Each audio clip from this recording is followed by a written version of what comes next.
episode for GC News. Mema Obibia Akwaba. Ahade latest and hot news. Nkwa enamede bramo.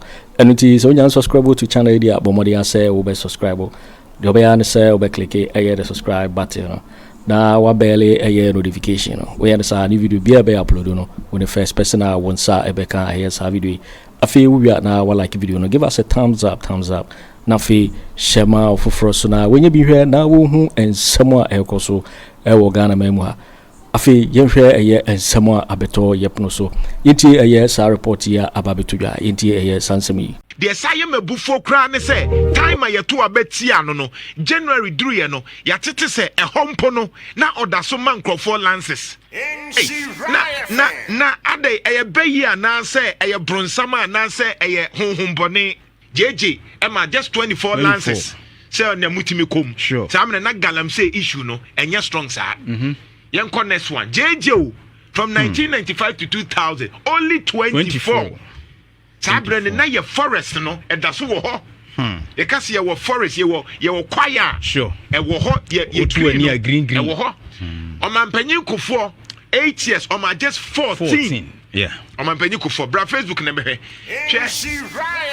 on my 14 pe lances say mode mutimi ko ekoye small scale mining 14 pe yenko next one brandi nyankopon 14 say mo mfanko na mode mo koye lances no ye be hwe Atta Mills 7 papa we di ho president unfortunately owo na say ade yeah owo say ade o Atta Mills ma just 7 Inti JJ ma 24 o man penyiku for ma 15 no sure I think 14 right o ma 14 and Atta Mills 7 Atta Mills just 7 half of Kofo de 7 say mo de monko na monko ya ade ni ye small scale mining sure yanhwe John Mahama de no 44 now obehwe galamsey shase from that period between 2011 2012 no afina na nkofo asiase disika wo galamsey mu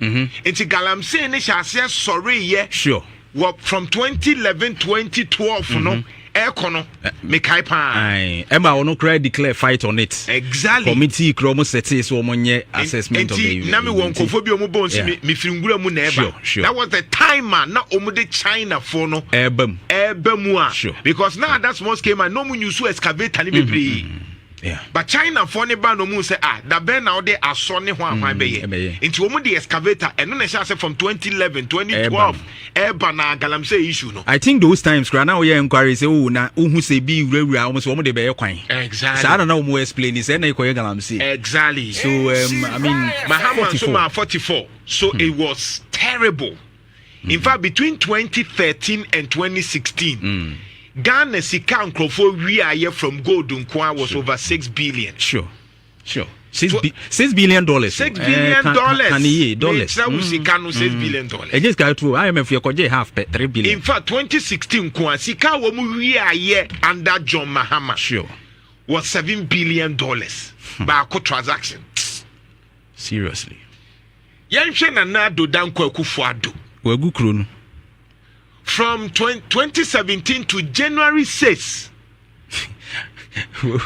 na Akufo Addo ho che ena me de to hoi yenya NPP fu soldiers ni bia no more attack ya na ye normal che maami a wotie me obuo kwan so enti se wo nana pa de Agyapade wo nana se Agyapade se ya obetimi aka ten se me nana we oyini papa me busaw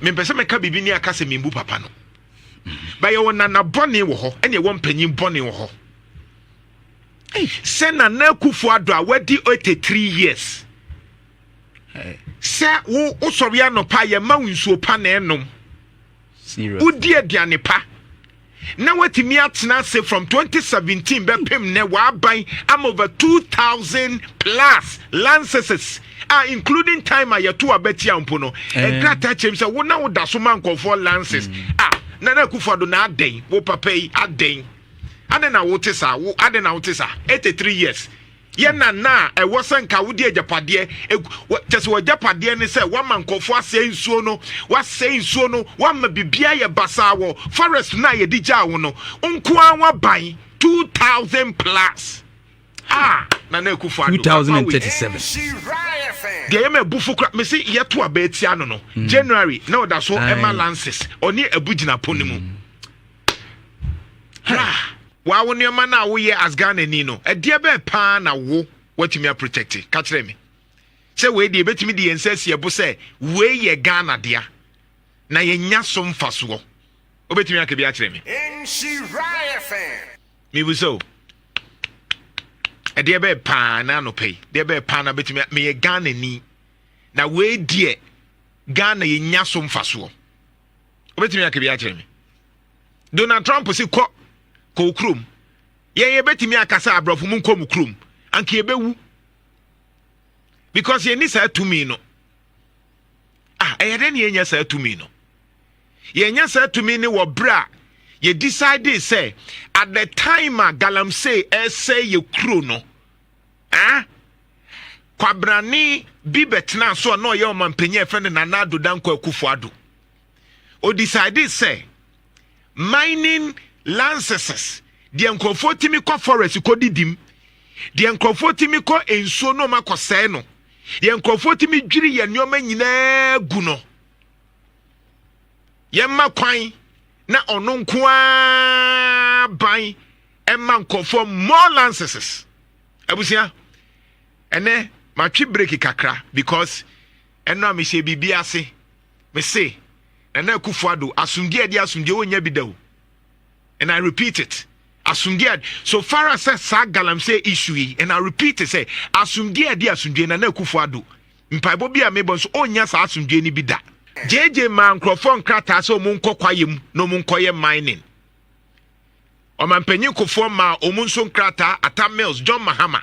Na Akufo Addo nko a de ye tete enkoa lances awode ama de saye mabufo kra ne se time yeto abetia no January duru ye no yatete se ehompo no na odaso man crofo lances na ade eye bayi ana se eye bronsama ana se eye honhombone nana tiese good morning enti Atta Mills mining lances Ode chase bi chase yenko yechimra yenko yechi bra Facebook na be hade bra Facebook chairman de no ye bra Facebook na ode be hwa ade we research at lances nko a aban abako in the Fourth Republic sa lances nkrata nkofo timi ko ye kan say forest no ye nhwe JJ ma 24 1995 to 2000 JJ ma just 24 lances say na mutimi kom say am na galamsey issue no enya strong sa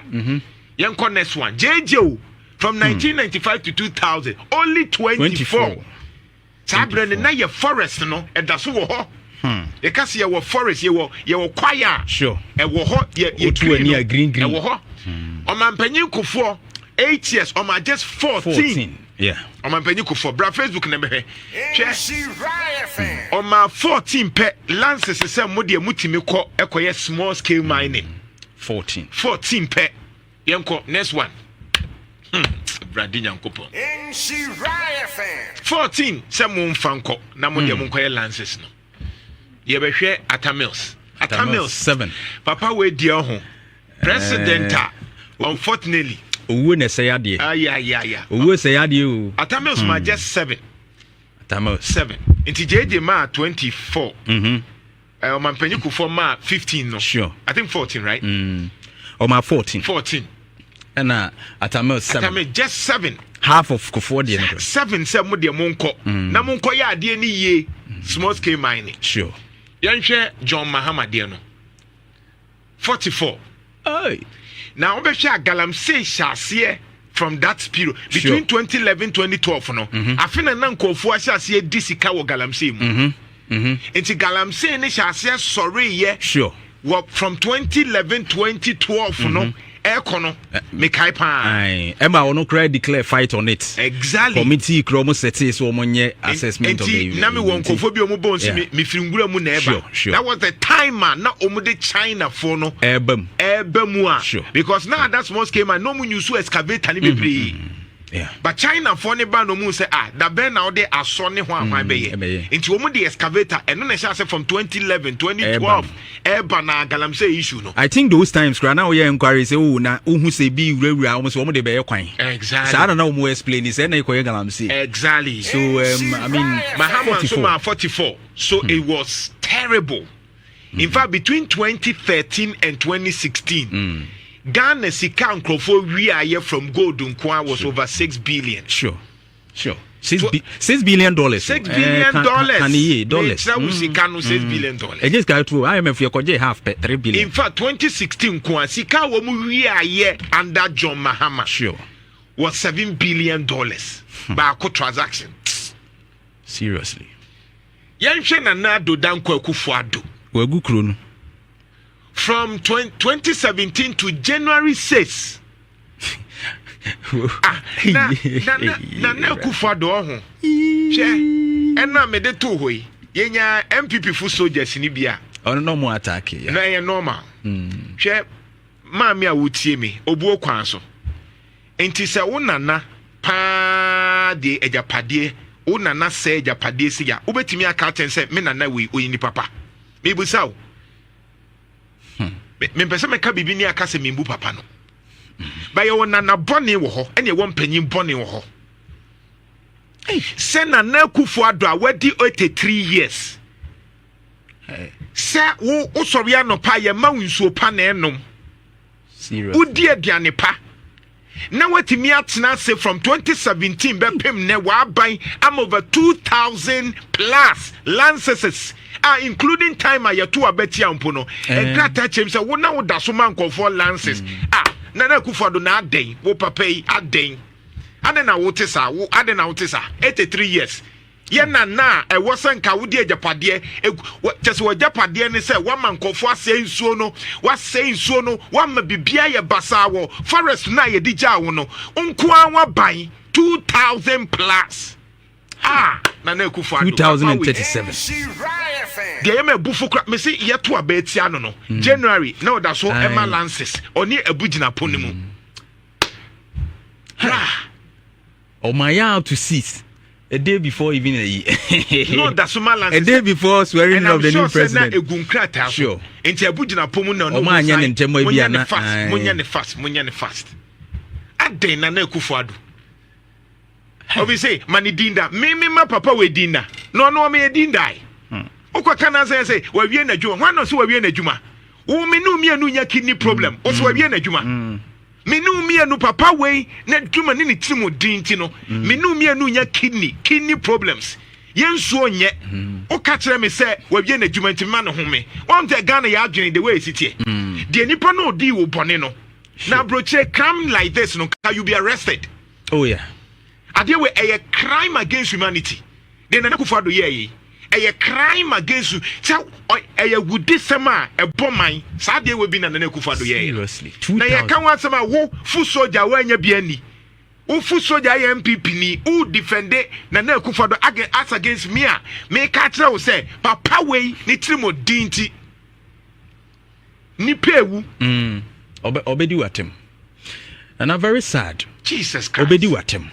I mean show video bia fishes no. Empatano nya bebia omu se ensuo ni mu no mo home ensuo esu asai fato so mami ensuo na sai me bebia ya dru no 2,000 plus licenses na Akufo Addo lances at the time aye ka se galamsey na odaso man for lances bibia chese e car papa we e ma ne kosro galamsey no nso a ye fight o se odine ne presidency beto ono ne ma lances more enti wo hwa January no yewura mu na no o ma 103 licenses o na di asem kra ni 103 hey chese fish no yes ani ni hwe mo pre na se we di anyi nsuo no mdem we afro no mdem e ka bibia mu nte bibia mu defend e ha na me mobo me hu young guys a mu yare Momo yare say aban yes ade sika na behwe na Akufo Addo. Wa mo ayare. Wo sorry na ye ka asem na wo say wo didi ye mu ma ye ka asem na kire say papa na kuyen. Saa nkrofo no anso ne bi chi omo mbeba media se omo pemwa wo. Manfo mo musia nkoye. Saa nkrofo no bedi watem na omo ana se omo konya kidney problem we ni bia. Obesa ba media so say yem wa no. Yenti. Fish ni no munya baabi enko. De ohun wan say enye Togo. Ghana ni a oye galamsey ena oba Facebook ye de to ena na ni agye because fish ni nya baabi omu pe baabi ahome o omu nya home no ene de ohun ti se nipa ye tua ne home ohun se nyankrompon ena ma fish ne ba se at least omu nya omu nsuo mu na omu ntime home no ohun so mu ye agudifo eye den ne duru ha and we are happy you are defending Nana Akufo Addo a one man will life asay. And now fish ne boy also I say and tilapia ne boy the kwa akra tilapia was 70 cedis adwene was 7 adwene kutu abi o and the fish you cry didi dokuni keke kura no pay mu bienu say about 10 cedi fish no fian na wo to fish 10 o to 20 o to 70 ketu abi usu na ye kwa ka to multimedia kwa ka to say galamsey no sure higher sade we omuchi na omu de beba maka yebedi oh yeah aboa no mercury akonimu cyanide akonimu lead akonimu so mfo ani hu ade ne ye ho sa and you think it is okay say Nana Akufo Addo etimi tena se ma more licenses 103 just in January enko hey enti me ka che Nana Akufo Addo say de wa ye yemfa e wo bone yemfa nchew me medical ka say galamsey nko ade ye pamacho wo ho a memfi ena me sha ase no nkofo bebre na and I'm say me cut phone jan sim hu no kra wo be frame me ka che me say na nipa no wo kun no anenti na minimo na be ka che me say me njai unjini nipa ho ana nipa na no aye ade ekun no nka che ne say o me pa cho na ye hu ekwan be fa so no wo mo me ka che me say me njai say me ka che na Akufo Addo so ewudini. What is criminal about this? Say me sorry anopa it is say my poison crofo it is say insuo ya etni na me di ewudro bi akogum so bi anom. That is how you have to see galamsey. So when who galamsey say it is said there Nana Akufo Addo the poison agunsuom because on na was say hweso drone ni way drone na e ka se ato ni way mon kan kire me drone ni way ye to drone say so mako drone ni way drone na ye se de hwe wi ase ha baby galamsey e we hin. And I say investigations cause pa was a galamsey fight no need said yes here no man because they issue licenses just before handing over. You issue over 100 licenses. I just say we were just joking, not just one more that yes one more but they were not fighting. Not almost fighting galamsey. And it has gotten to a time where I said Nana me stress wo my yebeye mra parliament say no adwuma da almost say galamsey no yenye mra bi wo ho say licenses aban betimi issue bia no and a license betimi dia ma galamsey fu bia and I say ye de be ma minus bia no etwa say license no e wo number say dru eni say bro number bi say bia 10 ene ye gitum say within a year ese ma 10 licenses a yemfa mranto ho say president bia ni wo betumi assign and I say agency bia ni wo betumi assign man abro sa 10 no so that we will protect yensuo ni yensase ni ye 2000 na within 8 years 2,000 licenses from Nana Addo Akufo Addo. This is serious. And even the M1 Kura Esanso SRT Minsunu mu just January over 100 licenses. A German fuck up on Tosso. Now Parliament Omonyam fuck up on Tosso said this is the number you bet me. And Mimi expect say it shouldn't be even more than 10 a year because then the AC in fact so ben pan in your film go the year 2 say this kind of bad in your film all the time near say yinsu ni abetra say and now dey kwa homa ne so bra no me nyankoi but ma men ka dey we me ka kire and let me play this Jeff ma share ade bi e wo so hwe China ni a ono abaye ye krumu ha me dey to Facebook China ni a ono abaye krumu ha sure na osisi bibini na bibini ni mom ejina ho e protect China ni no as against bibini no me ba bebo sesi e China ni nani abrese se nipa na nkwa obebo na bo obetu ni tuompo yes me de ba be kirew China ni no ma Ghana ni mum instead of so be catch say China ni no ye tie krum no o peden kra wa ha no o protect no o protect no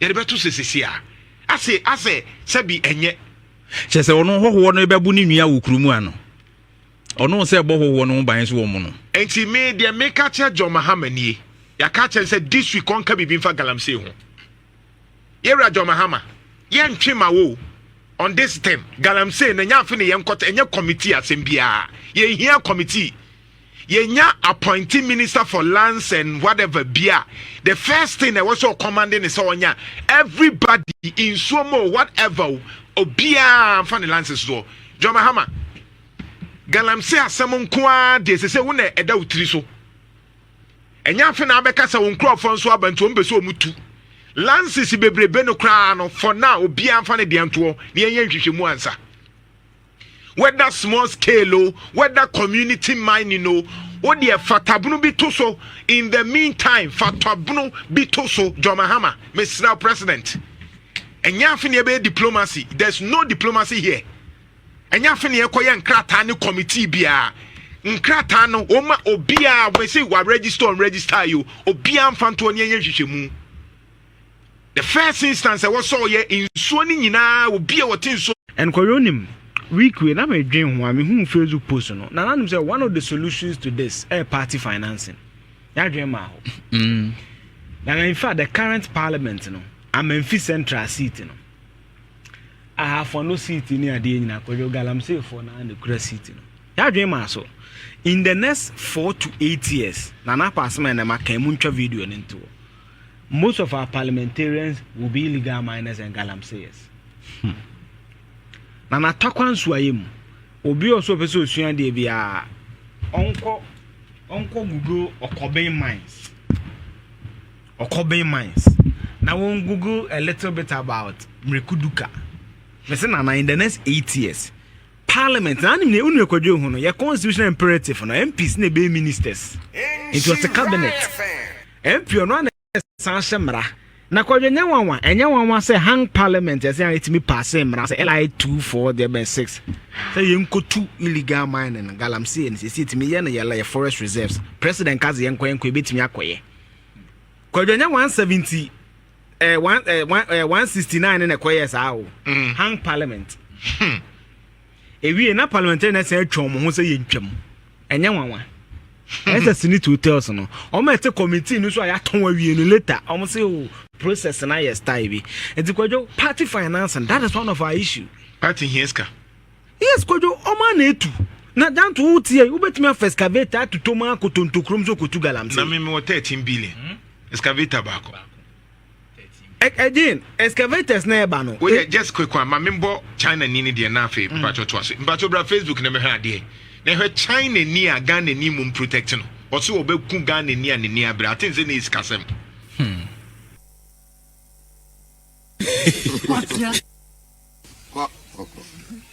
Ana na do head order mo la em. Me ka o. You come. Uda pam na ready. You come. Ko. Ghana ni no kasa no. Ko here. Enti akwanika high radio so okakwase no so akabi enti obeso okabi enti we so kan obekabi oh yeah the what tiam no ye China no ka no o se na guy no so chere se na anu no ode ne more titi no yes e ba ni prepare enti ne buafu e na hwe Ghana ni mumu esre etwa e protect China ni no as again to hwe no what football ai come uda pam na ready. You come. Ko. Imagine that. What's our way about? Ko here.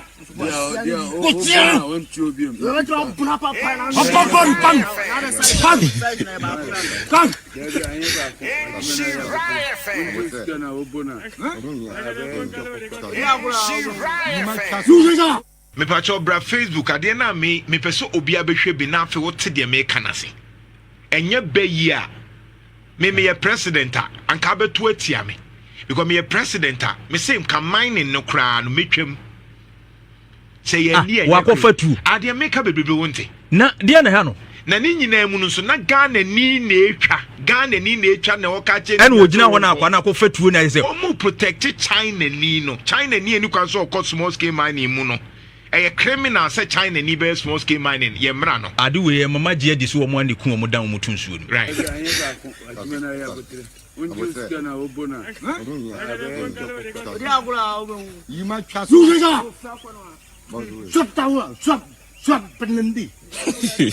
you hate my lady. What ya? Ya hana wa tambo abono. Wa tambo abono. You see how to be. How much is that one? Why la le be good?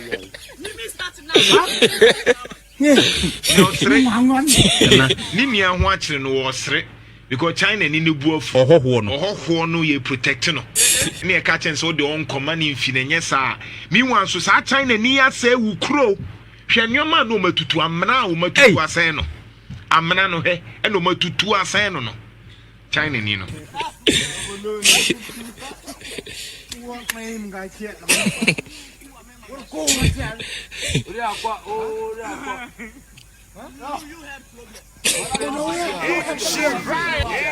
True. Only usika. Enti utia obeka se omusi onja na nisika kronyanje enti wanhwe ya wonfesika man we Ghana ni yo e protect China ni because all sisi no wontimi nka se masa adentina wo sisi mi no oso de yedin na ji usika enya sa wonfesika ne ma otini crew ma da ne akoa nana your audio bi ma posted da I say Oliver Khan was say Ghana pena menini any wo nya sam ne ko police station police went to me catch ho no so de onko menini ya no na tikwe beka krum asam na sa China for when sem fo ma di ni krum ha no ena chero say ena meka say it's leadership Kojo Ghana Immigration Service China ni bi obeba oman we mu omo ho nkrata koyo meboa so omo fa sa so omo fa wie mu ana akokwa asema meka meboa so who has that data Kojo excavator ye twa na Jacobu excavator be ne Jacobu man so bi ana man so nkwanta na be kwai amanse for sa Bernard amanse for constituencies meboa be kwai amanse south amanse west ne ade Kojo enfa na ye twa excavator the district assembly to munim dissect no munim na nanti regional minister be so onim se nkonongo MC ano o alleged o galamsey o munim na leadership and it's because your political party finance and the criminals abeshishem and it's baby musika free na san yemaya no musika free it mean come asem that's the primary issue almost kro tuatua and open na make us report to amano no reform our party financing even Kojo stretch ne kra yet obitimi do yetimi do obi to board ano company bia no state agency bia no na watena wasan for 8 years ye hu dwuma bia dent no ye ya party ni co position of finance party no that is the only reason I will not appoint so your party financier Kojo yentibi yentibi dientia party financing so the day we check our party financing lot of these things in ebejai because you see galamsey no Kojo eye obronika be existential threat say who di fufu kra na ayam hyehye wo banche ni se firi unim odi an se ma me netwa fufu to asanka mu di ama wo de nkwan egu hu odi nkwan no kra nsu e de ye kra unim me kai Kojo I think be na be 4 years ne come and so do bia be bia no me resettlement no tetrim omo no bottle water sen ye ti kumase omo motima so do bia no omo no bottle water esen this about 4 years ago so okwa kropon ya dia me free eastern region yes achenkwa num bremu Kojo se brenum ni bi kawa no ye be diwa to konfa no che be bo so me ba edientia because ya jama ana Kojo we no nkwa na ye say we hu rasos report na mo na be kasa NPP for abema ndis for two galam so munim NPNDC ya be NPP for so be two NDC for ni bi nim ye nim mu nyina ti me hu ne nza na pretend say ye nim crofo e galamsey no krumu a ye nim mu etu galamsey no ye nim aye party for na ye na otumfo ka asem minim ze Kojo benya sa voice na say na mo ko site o mo ko chiche mema na o mo hu fi ni ade sa brante na wa che no onu wo sika o de koto excavator onu sika o de koto excavator o man kasa ye galamsey ne ti akra odo mu ba ka no so ka che won se ma mo ti amatwa mo se be green Ghana nyina 30% mo ye galamsey o hen kan ejo mu nya kugudo kwa ko ka che o hen se o mo sere na ni speech na wo be kan no ko mo sere na mo nka bibi on kan speech no he ebufu samu sei yan ye ni ma ye galamsey no so Kojo until we stop your party finance, your digits careful be any kind of element. This week, let me tell you for let's go for soon submission 5 minutes. And I have quality of leadership in parliament. I'm say 3 constituencies no. And I'm na MP so ho. I'm MP. And I'm na MP so ho. Yenim. Ni a pretend ya na yese yen sa se. And you see Kojo, mebu ni bebre tie mu. So no. Obe ware no ntimi wo. Ne be me djuma. Minim zaba no benya Dr. Poku Sampena. Me hu ne report no Kojo na me itimi wa kola. Unim ni ehu no say omo no mama ni wu a. Oh, we na bi ye na nakra kwa wo sa okwa wo so friends ansa na ye wo ne de ahyehye sa ne ma na. So Professor Sampena ko fom wo no. Akra ni wo no pathological report be na bi akra ya wo ne nsa 5 ne de 5 ne ho 3. 2. Ni na trezi e ba ha. Only Dr. Let's kasa kidney issues utrezi e ba ha. Because these are interesting. I mean em won say sa nyoma na enye nkofo hu ye ka na nkofo mum chese mu a Kojo ma mu say mum ne emu am sika fam ka bi man nkofo ye ya ye ko ye hu se chese no omo ye sa ni wi a no we screenshot de atemdidie na odi no no de akogye ne samba most of them no me no say akokwa beyond that say Kojo ka no sure they ignorance. Yes, it's ignorance. Professor Sampena report I know you Kojo amfa ma. Unsa apapa ma me na wu. Oh we na na kroko awo so na ma wu miensa nsa na wonya eyaw. So when e de ahye sa de bo ku hu sa kra na ya wo ne nsa 5 na ni ho 2. Sure. Kidney issues mostly from Amanse areas. And you see chain no wa. And no na me hwe data bi. Saturday no. Yeah. Saturday data na ye hwe. Sure. On teenage pregnancy no.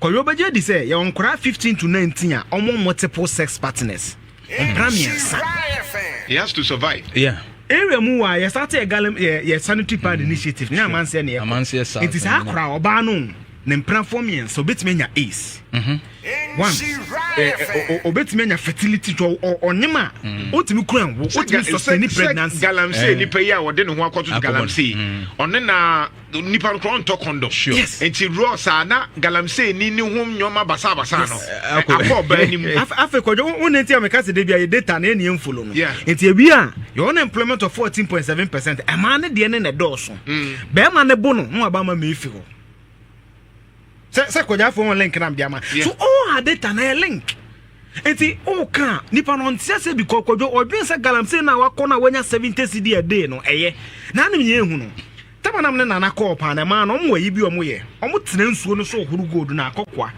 na sesei etimi sin nsuo ni for 8 hours sure imagine arsenic heavy metals here or bad things so na nsuo ne nam na sesa for several hours serious several hours so it's no issue akojo media me fair solution party financing 2 kojo hemfo hwe krom ha kojo baby tintin kan kese but ye hemfo ni bebre disappoint yen. Oh yeah, that one is true. That's a you can one something. ye hemfo ni bebre disappoint yen hwe kojo oyo hene a transo krema mpon hene minim papa ne ba kojo look at the layout. Look at the layout. Fe. Ebi ye criminals. Yeah. Ko China for na China ko yonu na na mo last year una hear report no. Etimi ko. Ebi a won pese obeton kokoo fo, won timi ton kokoo fo no. Yeah. Ni etwa kokoo na gu. No mo de ye galamsey. Se ye ojo na ye investigation ehun say.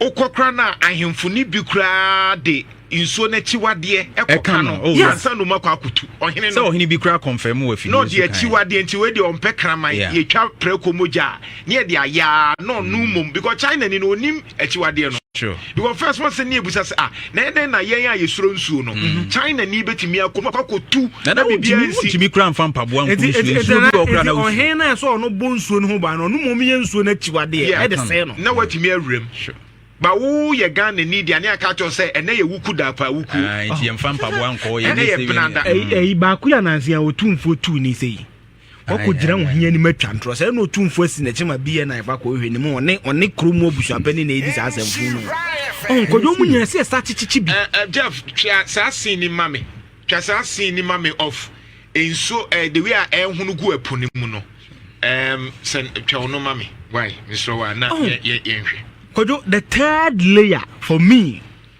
Juma Semeni, and Kojo, we cannot talk about galamsey and not talk about alternative livelihood. Yo waiting for winning and someone about beto yep no so make out say so when you subscribe ya bomodi say over subscribe to channel na feel or like the video give us a thumbs up na feel share ma ofoforo so na when you be here na hu and someone ekoso e wo Ghana memu ha also betimi atchere wadwen afaye some way nyira ho e wo comment box ni mu mobati minka bio in my next video. Thanks for watching. Like and share the video. You can also drop your comment. Please don't forget to subscribe. Click on the bell to turn on the notification.